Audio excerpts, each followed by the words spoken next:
Hello दोस्तों, मेरा नाम है सचिन कुमार और आप देख रहे हैं नॉलेज बाय सीके। दोस्तों, हमारा आज का टॉपिक है कलिंग युद्ध। दोस्तों, ये एक ऐसा टॉपिक है जिसे आपने कभी ना कभी ज़रूर सुना होगा अपने आसपास या अपने बड़ों के मुंह से या फिर अपने फैमिली में। दोस्तों, चलिए हमारा कलिंग युद्ध का टॉपिक स्टार्ट करते हैं। दोस्तों, यह बात है 261 वर्ष पूर्व की, जब ईसा का जन्म हुआ था, यानी कि ईसा के 261 वर्ष पूर्व की। दोस्तों, यह बात उन दिनों की है जब मगध के राजसिंहासन पर सम्राट अशोक आसीन थे। वहीं उड़ीसा में एक राज्य था कलिंग। दोस्तों, यहाँ के राजा बहुत ही शूरवीर थे और साथ ही साथ स्वाधीनता प्रेमी भी। दोस्तों, इनकी जनता भी कुछ इन्हीं की तरह थी। उन दिनों सारे राज्य के घर घर में शौर्य और वैभव का संगम सा प्रवाहित हो रहा था। दोस्तों, क्या आपको पता है कि अशोक सम्राट अपने जीवन में प्रथम चरण में शांति से बैठने वाले राजा नहीं थे, बल्कि वह तो बड़े ही युद्ध प्रेमी थे।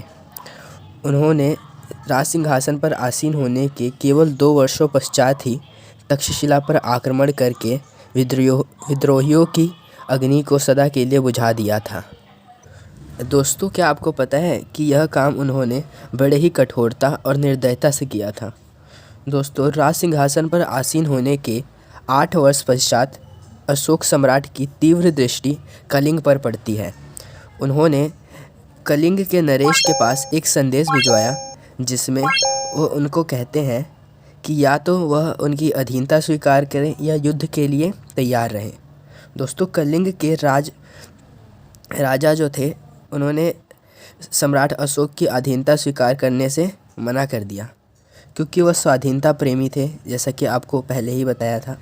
परिणाम स्वरूप अशोक ने उनके राज्य पर अपनी प्रचंड सेना के साथ आक्रमण कर दिया।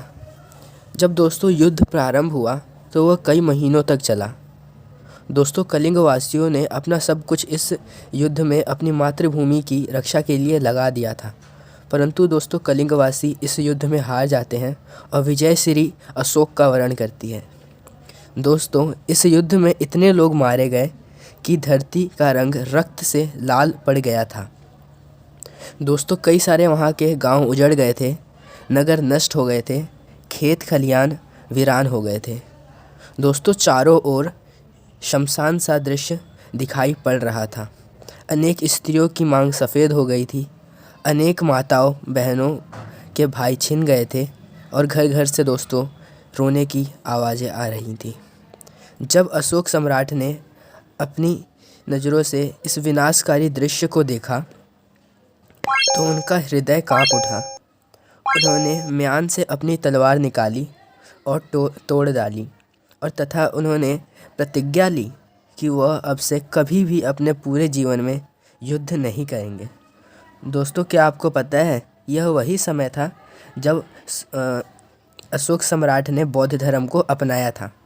दोस्तों, अशोक सम्राट कलिंग के युद्ध के पश्चात भी 30 से 35 वर्षों तक जीवित रहे थे, पर उन्होंने एक भी युद्ध इस दौरान नहीं किया था। 30 से 35 वर्षों के दौरान दोस्तों, उन्होंने बल्कि चारों ओर शांति, धर्म, बंधुता और अहिंसा का प्रचार किया था।